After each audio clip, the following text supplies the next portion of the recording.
अस्सलाम वालेकुम अज़ीज़ान, मैं आपको आपके दोस्त आपके भाई तैयब एजाज का सलाम है।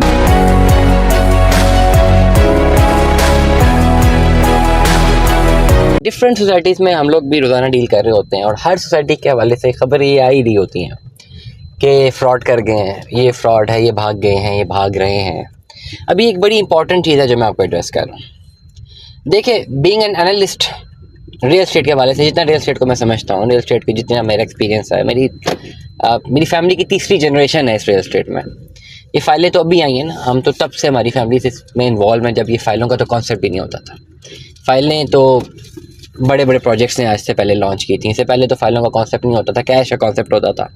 कैश दें, प्लॉट लें, कैश नहीं है तो प्लॉट नहीं है, घर नहीं है। ये फाइलों का कॉन्सेप्ट, इंस्टॉलमेंट से कॉन्सेप्ट बाद में आया।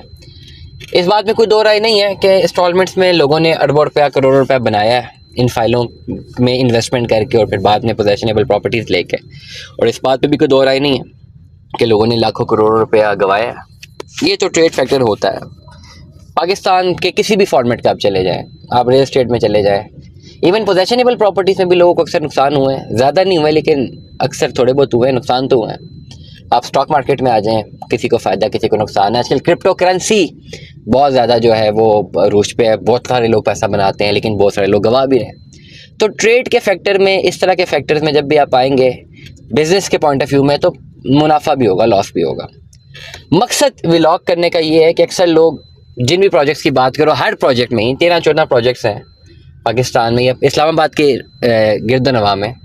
जिस भी प्रोजेक्ट के बारे में बात करो, हर बंदा ये कह रहा होता है भाई ये तो फ्रॉड कर रहे हैं, ये तो इनके लैंड लिटिगेशन में है, इनके एनओसी का मसला है, फ्रॉड है, फ्रॉड है, फ्रॉड है, फ्रॉड है, फ्रॉड है।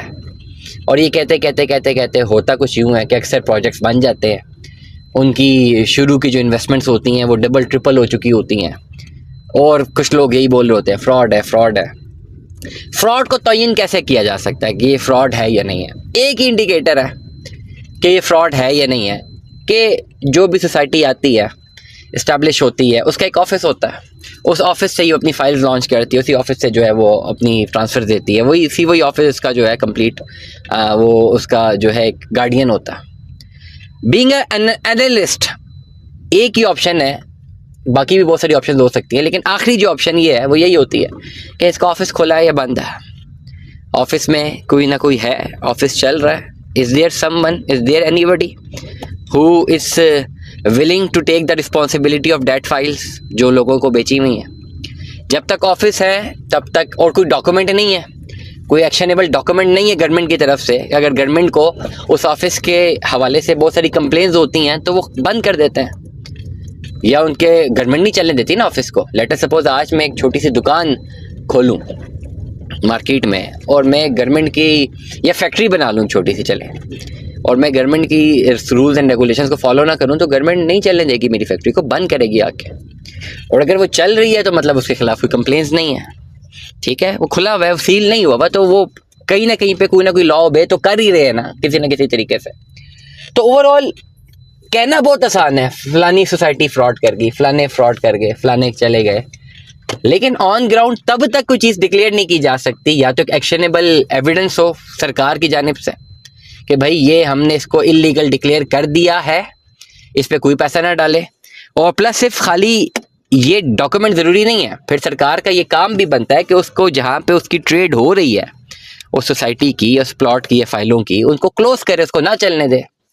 लेट अस सपोज कोई हॉस्पिटल है, कोई हॉस्पिटल पे के ऊपर अगर ये इल्ज़ाम लगता था कि भाई ये फेक है, ये फ्रॉड है, ठीक है, या यहाँ पे जो डॉक्टर प्रैक्टिस करते हैं ये एजुकेटेड नहीं है, इनके पास डिग्रियाँ नहीं है, ये कानून को नहीं फॉलो कर रहे, तो फिर सरकार उसको बंद भी करती है। फिर सरकार ये नहीं करती कि खाली एक लेटर जारी कर दे और कहे कि बस ठीक है लेटर जारी कर दिया, ये हॉस्पिटल चलता रहे, वहाँ लोगों के ऑपरेशन होते रहे। उसको फिर बंद करना भी सरकार की रिस्पॉन्सिबिलिटी होती है। कोई फैक्ट्री है और अगर वो गलत चीज़ प्रोड्यूस कर रही है, वो जहर बना के बेच रही है, तो सरकार खाली लेटर नहीं जारी करती, सरकार उस फैक्ट्री को बंद भी करती है। This is the major point जो समझना ज़रूरी है। मैं अक्सर व्लॉग्स करता हूँ डिफरेंट हाउसिंग प्रोजेक्ट्स के बारे में। अक्सर लोगों की राय होती है भाई ये तो फ्रॉड है, फ्रॉड है। अगर फ्रॉड है तो कोई एक्शनेबल डॉक्यूमेंट मुझे भेजे जिसपे सरकार ने एक्शन लिया उनके खिलाफ और कह दिया कि भाई ये डिक्लेयर्ड है इलीगल, और सरकार फिर उसको चलने भी ना दे रही हो, उसकी साइट को सील कर दिया हो, उसके दफ्तर को सील कर दिया हो। अब ये जो ऑफिस बैठे हैं ये मार्केट तो कर रहे हैं ना अपने आप को, हर एक को उनका एड्रेस पता होता है। ज़्यादातर लोगों के पास क्या होता है, एक ही बात खाली करने को कि जी इनके खिलाफ FIR है, वो FIR ही हमारे पास आई है। FIR तो कोई किसी के खिलाफ भी कंप्लेन करके कटवा सकता है। फिर FIR पे तो आप नहीं डिसाइड कर सकते कि प्रोजेक्ट बुरा है या प्रोजेक्ट फ्रॉड है। FIR तो हर बड़े प्रोजेक्ट के खिलाफ होगी। वो FIR जब मुकदमा चलेगा, कोर्ट हैज़ टू डिसाइड कि आइदर वो है इसमें कि इसमें पर्टिकुलरली ये फेक है या नहीं है। कोर्ट विल डिसाइड और कोर्ट के डिसीजन आने तक वेट करेंगे। और कोर्ट का डिसीजन जब आएगा कि हाँ ये फेक है, इसको बंद करें, तो फिर इम्प्लीमेंटेशन लाजमी है। तो डिफरेंट प्रोजेक्ट्स के हवाले से मुझे आती रहती हैं, अक्सर लोग कहते रहते हैं जी करें व्लॉग, आप मुझे बता दें कोई actionable document other than FIR क्या किसी के खिलाफ कंप्लेन, आज हम आपके खिलाफ कंप्लेन कर दूं मैं आपके खिलाफ कि आपने मुझे हरास किया है और आपके खिलाफ एक खुदा ना खास्ता अल्लाह ना करे एक कंप्लेन लॉन्च होकर FIR हो जाए, तो क्या मतलब आपकी सारी की सारी जो ओवरऑल इवैल्यूएशन है बिजनेस की खत्म कर देने चाहिए, आपके सारे बिजनेस खत्म कर देने चाहिए क्योंकि आपके खिलाफ एक FIR कट गई। तो ये चीज़ें आपको समझनी है।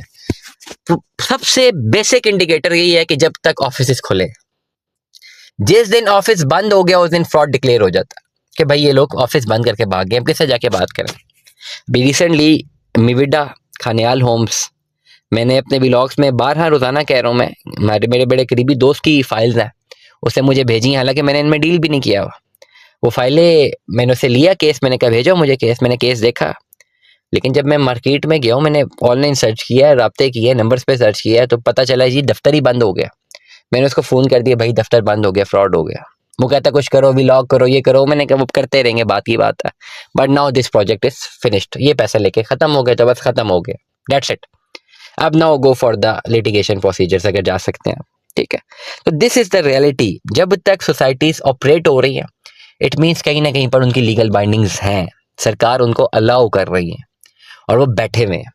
मैं नहीं कह सकता आज कि कल कोई भी फलाना बड़ा प्रोजेक्ट कल डिक्लेयर कर जाएगा डिफ़ॉल्ट, मैं कुछ नहीं कर सकता, आप कुछ नहीं कर सकते। बट व्हाट इफ डिफ़ॉल्ट नहीं करता और प्लॉट दे जाता है, तो कल को आप लोग ही अपने आप को कोसेंगे कि यार हमने काश प्लॉट ले लिया होता। या तो इस फाइल इकोनॉमी में कूदे ही ना भाई, मत लें फाइलें, मत जाए इन्वेस्टमेंट्स की तरफ। लेकिन जब जाते हैं तो ये रिस्क फैक्टर्स तो हैं, वो तो चलते रहेंगे। आपको अपने नर्व पे कंट्रोल रखना है। पैसे डूब भी जाते हैं, मैं नहीं कहता पैसे नहीं डूबते, डूबते हैं पैसे, ठीक है। लेकिन जब पैसे आपके डूबते हैं, आपने पैसे किसको दिए होते हैं? सोसाइटी को दिए होते हैं, डीलर को तो कुछ भी नहीं जाता। हम लोग एनालिसिस ही करके बता सकते हैं ना कि यार ये अच्छा ये बुरा है, ठीक है। बहुत सारे ऐसे प्रोजेक्ट्स हैं कि 14 प्रोजेक्ट्स के बारे में बात करेंगे तो हो सकता है 2 डूब जाएं, लेकिन 12 चल भी तो रहे। तो इसलिए आपने इन चीज़ों को समझना है। मैं हमेशा एक बात करता हूँ, इन्वेस्टमेंट करने से पहले ये चीज़ें सोचें। दिल मानता है तो करें, नहीं मानता तो ना करें। इन्वेस्टमेंट करने से पहले जो चीज़ें सोचनी है वो आप इन्वेस्टमेंट करने के बाद सोच रहे हैं, तो आप नुकसान अपना ही कर रहे हैं। दुआ में याद रखिएगा, अपना बहुत सारा ख्याल रखिएगा। स्टे ट्यून में 10 अल्लाह हाफ़िज़।